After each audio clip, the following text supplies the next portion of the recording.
নমস্কার বন্ধুরা, ঝাড়খণ্ডের তৃতীয় পর্বের ভিডিও নিয়ে চলে এসেছি।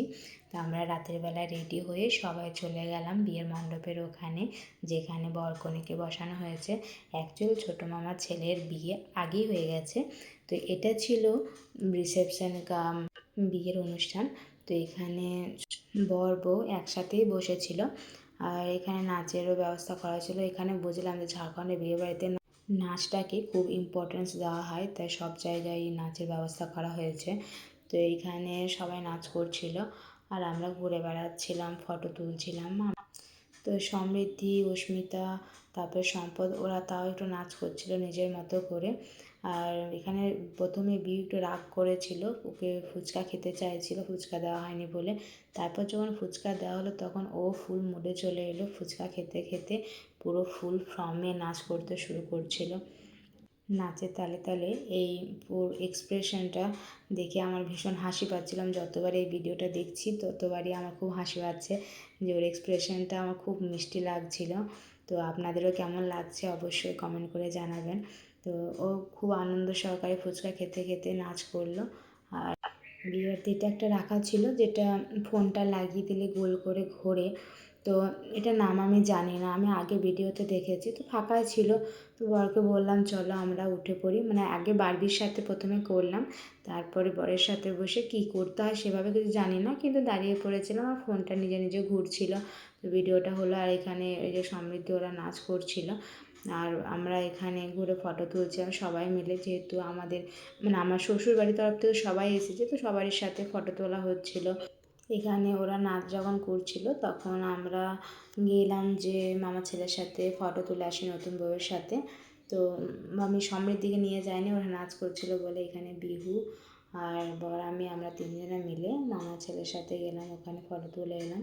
আর ছোটো ননদ ওরাও গেল, ওরা গিফট দিল, আর আমাদের গিফট আমার শাশুড়ি মাই দিয়েছে আগে।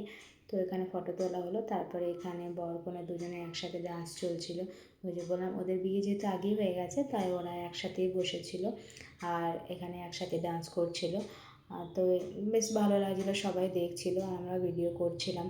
তো কিছুক্ষণ এখানে বর বউয়ের ডান্স দেখলাম, তারপরে আমরা ভাবলাম যে খাবারটা খেয়ে নিই, যেহেতু আবার আমাদেরকে তাড়াতাড়ি ঘুমাতে হবে আর আমরা ভোরবেলা বেরিয়ে যাব। আর ননদরা শাশুড়িরা ওরা তো গাড়ি বুকিং করে এসেছে, তো ওরা তো আরও মাঝরাতে বেরোবে। ওরা ঠিক করেছিল 12টার পরেই বেরোবে, কিন্তু ওরা মোটামুটি ঠিক করলো যে 1:30টার সময় বেরোবে, আর আমরা ওই 3টে সাড়ে 3টে নাগাদ বেরোবো। তো তার জন্য আমরা রাতে খাবার খেয়ে যাই, তাড়াতাড়ি ব্যাগ গোছাতে হবে, কারণ ভোরবেলা উঠে আর ব্যাগ গোছানো হবে না, রাতেই সব রেডি করে রাখবো, সকালে বেরোবো। তো আমরা রাতে ওই জন্য ডিনারটা করে নিলাম, করে মামা বাড়িতে গিয়ে শুয়ে পড়েছিলাম। তো ননদ রাতেও চলে গিয়েছিলো 1:30টার সময়, আর আমরা 3টের সময় উঠে গাড়ি করে চলে এলাম পাকুড় স্টেশনে। তো তখন 5:30 বাজছে। অ্যাকচুয়াল আমাদের যে ট্রেনটায় যাওয়ার কথা ছিল সেই ট্রেনটা পেলাম না, গাড়ি আমাদের 15 মিনিট লেট করেছিল আসতে, তার জন্য এবার নেক্সট আমরা ট্রেনের জন্য ওয়েট করছিলাম। তো কিছুক্ষণ পরেই ছিল এক্সপ্রেস ট্রেনটা, সেটা থেকে আমরা উঠে পড়েছি। আর আমরা রামপুরহাটে নেমে পড়বো, রামপুরহাট থেকে আবার ট্রেনটা চেঞ্জ করব। আর আগের ট্রেনটা যদি আমরা পেতাম তাহলে ডাইরেক্ট একবারই অন্ডাল পর্যন্ত চলে যেতাম, আমাদের চেঞ্জ করতে হতো না। তো যাই হোক, ওটা পাইনি, তো কিছু করার নেই। ট্রেনে উঠে পড়েছিলাম, আমরা গল্প করতে করতে যাচ্ছিলাম। তারপরে আমরা চলে আসি রামপুরহাট স্টেশন। রামপুরহাট থেকে ট্রেনটা প্রায় 1.5 ঘন্টা পরে আছে। তো আমরা ওখানে অনেকক্ষণ ওয়েট করলাম, তারপরে এখানে সকালে জলখাবারটাও খেয়ে নিলাম। ওদিকে আবার রামপুরহাট থেকে অন্ডালে টিকিট কাটতে গেছে, আর আমাদের সবার জন্য জলখাবারও আনতে গেছে। এখানে আমরা বসে বসে একটু গল্প করছিলাম বিউর সাথে। তো বিউকে চকলেট দিচ্ছিলাম, ও চকলেটটা খেয়ে তারপরে প্যাকেটটা ডাস্টবিনে ফেলে এলো। সেটাই দৌড়াতে দৌড়াতে এসে বলছে, মা আমি দিদির মতো কাজ করেছি, প্যাকেটটা ডাস্টবিনে ফেলে এসেছি। ও খুব খুশি হয়েছে ডাস্টবিনে প্যাকেটটা ফেলে এসে, সেটা আমাকে জানাচ্ছিল। তো আমরা এইভাবে অনেকক্ষণ টাইম পার করলাম। তারপরে আমাদের বর এবং ভাসুররা সব খাবারগুলো নিয়ে এলো, তখন তারপরে আমরা জলখাবারটা খেয়ে নিলাম। তারপরে বিউ তো দুষ্টুমি চলছিল সমানে। তারপর আমাদের ট্রেনের টাইম হলে, ট্রেনটা যখন দেয় আমরা সবাই উঠে পড়ি।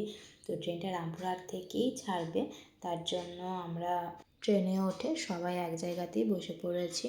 তো এখানে সবাই একসাথে গল্প করতে করতে যাচ্ছিল। আর সমৃদ্ধি, অস্মিতা ওরা তো ট্রেনে উঠেই ফোনে গেম খেলতে খেলতে ওদের নিজেদের মতো করে সময় পার করে যাচ্ছে। আর বিউ তো আমার কাছে আছে, বিউ আমার সাথে দুষ্টুমি করছে।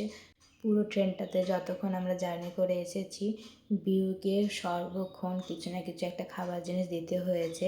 মানে একটা জিনিস শেষ হলে আবার আরেকটা দিতে হচ্ছে, হয় চকলেট, না হলে বিস্কুট, না হলে চিপস, না হলে জুস। এইভাবে ও একটার পর একটা জিনিস খেতে খেতে ট্রেনের মধ্যে আসছে। অ্যাকচুয়ালি ও বোর হচ্ছিলো, ও তো আর বড়দের সাথে গল্প করতে পারছে না, দিদিরা ওকে খেলা নেবে না, ওরা ফোনে গেম খেলছে, তো একাই কী করবে, তার জন্য আমার সাথে দুষ্টুমি করছে আর একটা করে খাবার খেয়ে যাচ্ছে। তো খাবার খেয়ে যাচ্ছিলো বলে ও খুব একটা জ্বালাতন করেনি, তো নিজের মতো করে খেয়ে যাচ্ছে, খেয়ে টাইমটা পার করেছে। তারপরে আমরা অন্ডাল স্টেশনে নামলাম। নেমে এখানে আমার মাসি শাশুড়ির ছেলে এবং মেয়ে, তাদের ফ্যামিলিরা, ওরা ওখান থেকে ট্রেন ধরে আসানসোল চলে যাবে আর আমরা অন্ডাল স্টেশন থেকে বেরিয়ে পড়লাম। আমার ভাসুরের গাড়ি রাখা ছিল গাড়ি স্ট্যান্ডে, তো ওরা গাড়ি নিয়ে চলে যাবে রানীগঞ্জ আর আমরা যাব দিদির বাড়ি, কারণ দিদির বাড়িতেই আমাদের বাইকটা রাখা ছিল। তো আমার বোনপোকে আসতে বলেছিলাম, ও আমাদেরকে নিয়ে যাবে। আর দিদির বাড়িতে আজকে নেমন্তন্ন আছে, আমরা রাতে রানীগঞ্জ বাড়ি ফিরে যাব। তো এই ছিল আমাদের ঝাড়খণ্ডের বিয়ে বাড়ির শেষ পর্বের ভিডিওটা। তো কেমন লাগলো অবশ্যই কমেন্ট করে জানাবেন এবং পাশে থাকবেন। সম্পূর্ণ ভিডিওটি দেখার জন্য সকলকে অনেক অনেক ধন্যবাদ। আবার দেখা হবে নেক্সট ভিডিওতে। ততক্ষণের জন্য টাটা, সবাই ভালো থাকবেন, সুস্থ থাকবেন, ধন্যবাদ।